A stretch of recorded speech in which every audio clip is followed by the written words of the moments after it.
Welcome back, my dear students.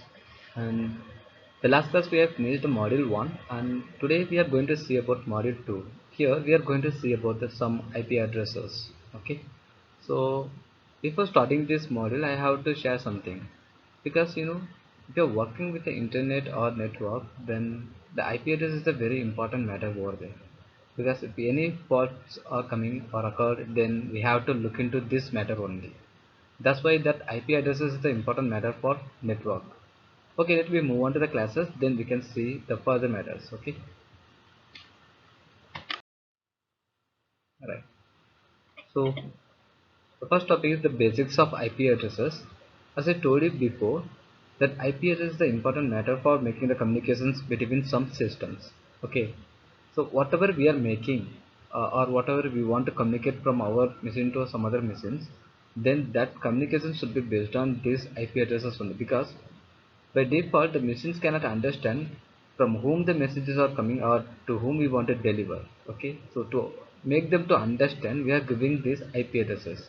Actually, we are having two different types of IP addresses. One is the physical and then logical. Okay, and in general, we are using the logical IP addresses. Okay, because we don't know what is the physical IP addresses, which is the addresses which are given to our network call interface call. Okay, simply we are telling that NAC, okay, network interface code.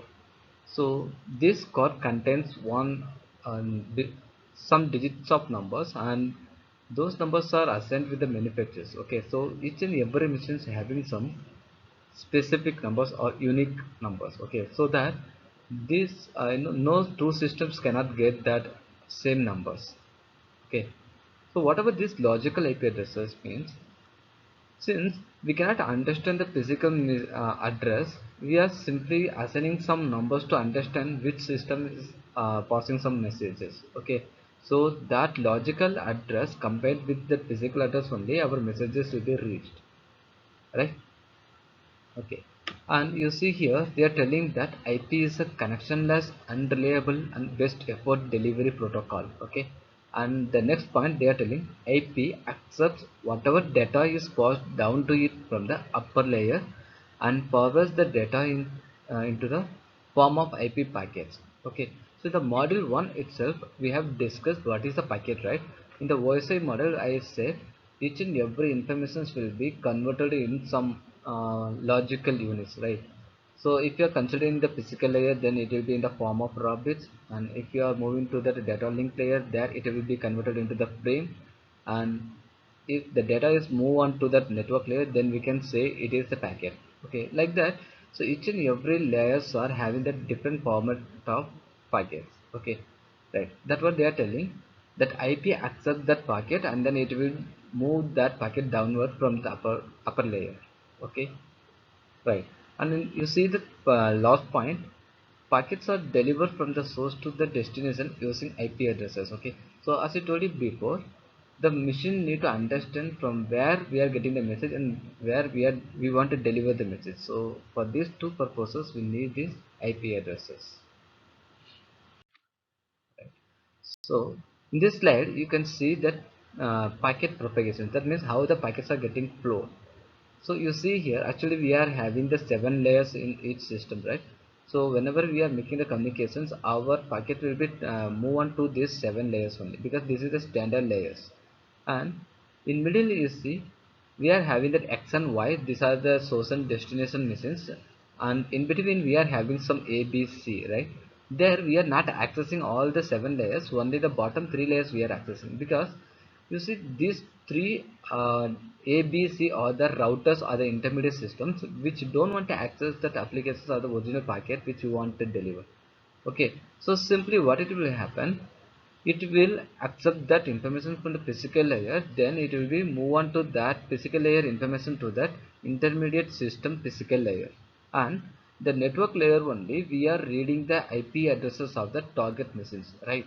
That's why up to network layer that packet will be moved, and it will deliver to some other intermediate agent, because if suppose for an example I'm telling, A is a router and it doesn't contain the information of the destination address, then what it will do, it will pass that packet to the nearby intermediate router. Okay, so here in this case we are telling B is the intermediate router and then C is the intermediate router. Okay, because A doesn't know the IP addresses of the destination machine, so it forward that packet to the B, and B also not having that IP addresses, so it forward the packet to the C.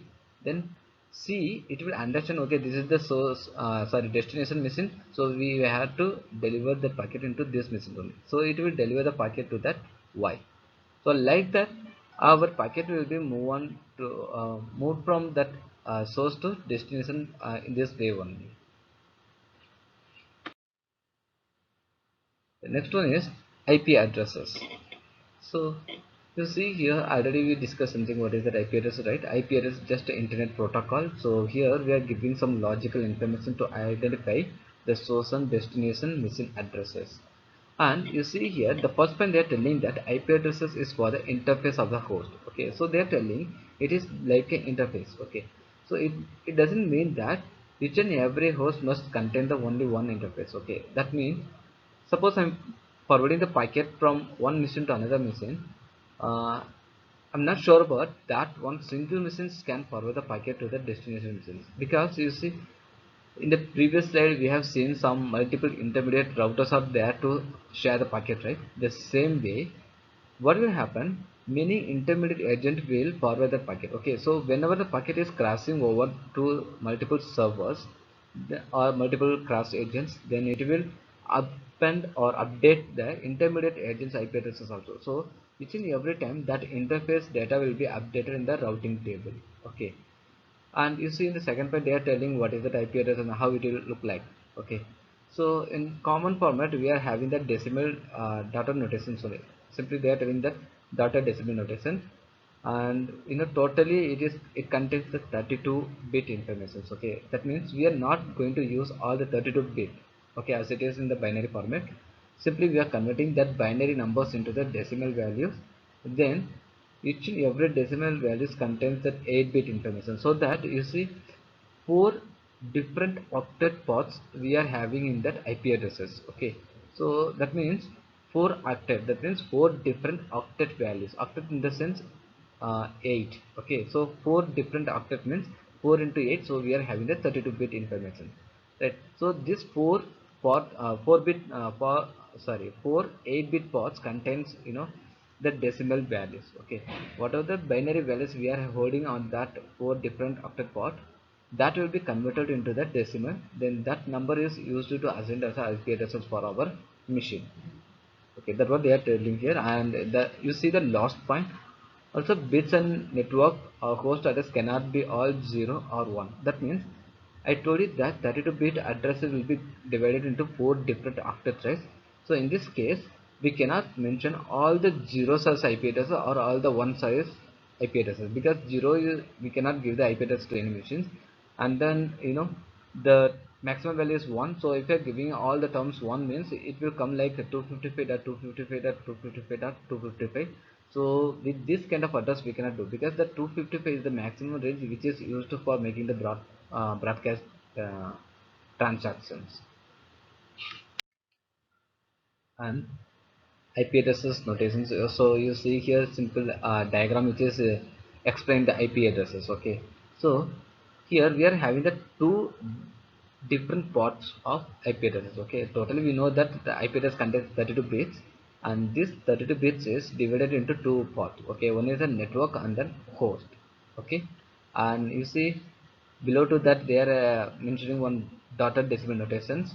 So each and every block contains the 8 bits information, and that information will be divided in by using the dot operator. Right, so this is also one of the example diagram for IP addresses, but here we are using the class A, class B, class C, which we will study in the later classes. Okay, not now, just understand this. Okay, so this is the general notations of our IP addresses. So you see here, as we know that IP address contains the 32 bits information. So here all the 32 bits are mentioned in that network and then host places. Okay, so this is the two important matter we need to understand while seeing that IP addresses, because we are having the two different ports, right? Network and then host. So what is that network and what is the host? This is the matter we need to understand.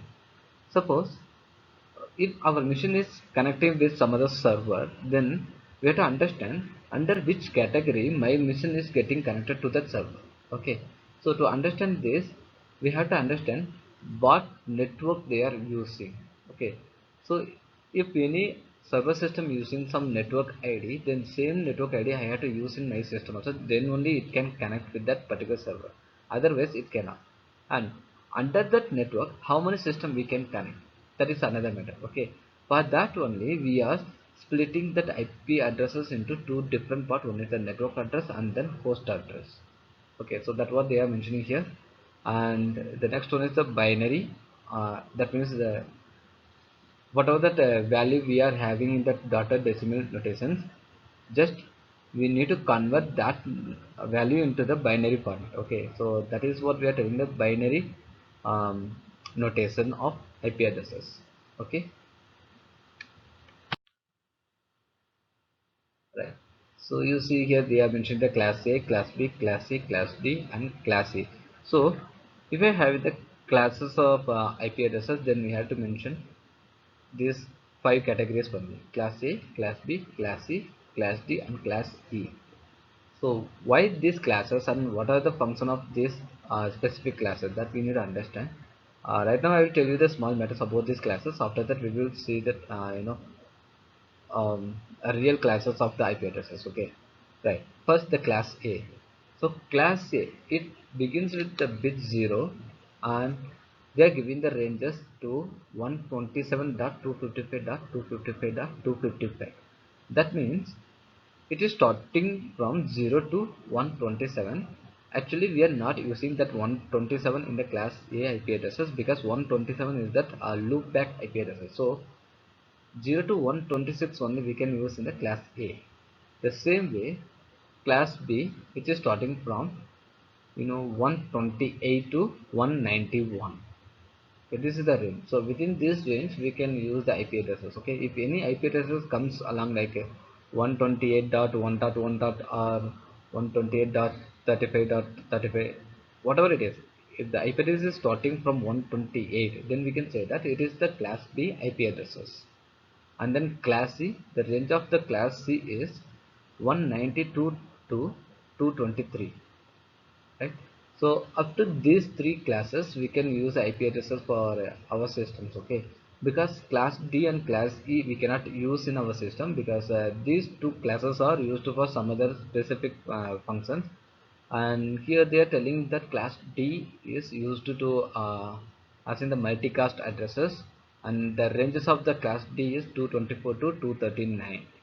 After that the class E, so it is uh, which is used for the research purpose, so that IP addresses are reserved. Okay, and the ranges of this class E addresses is starting from 240 to 255. And then subnet mask. Okay, so what is a subnet mask? Because you see we are not going to assign this subnet mask into our system. First we are simply giving that IP addresses only, but later only for some specific communications we need to look for this subnet mask. Because if I want to separate my network from some other network, then we have to identify what is the subnet value over there. Okay, so to identify that only we have to give this subnet mask value. That's what they are telling. Simply this subnet mask will be borrowed from that original network id. Okay, suppose I'm having that uh, network in the IP addresses we are having the two different port, right? That network port and then host port. So if I'm using some other network like class B, say for an example I'm taking the class B. So the class B I can use 128 to 191 is the range. Okay, after that that subnet default subnet mask value for that class B is 255.255.0.0. So that means the first two 8-bit values are used for making that class B network ID. Okay, so if I want to make some subnet mask, that means I need to get some other values to give the mask value. Okay, so from where I can get this value means simply I need to go for the host places. Okay, that means the IP address we are having the network and then host, right? So already network is occupied, so from that host bit values only we have to assign some mask information. Okay, so this is just like borrowing some bits from that host places. Okay, just the basic things you understand now. We will see the clear mirror in the next classes or the further classes, right? And IP addresses, subnet mask, and then gateway. So IP addresses were that we have discussed in the earlier, and then subnet mask also I have discussed right now, and then gateway. Gateway is also one of the IP addresses which is used in that router. Okay, so in the system, if you want to make communications, then you have to give the IP addresses and then subnet mask value and then gateway value. So gateway value is the router IP addresses. Okay, from there only we can pass our information or we can receive the information from the outside. That's why it is like a central point. So this central point gateway we have to give that IP addresses. So what is that center point means, here we are having the router. Okay, so the router is acting like a central gateway. So if any system is looking for the gateway IP addresses, then you have to give that router IP addresses over there. So from there only we can send or receive the informations.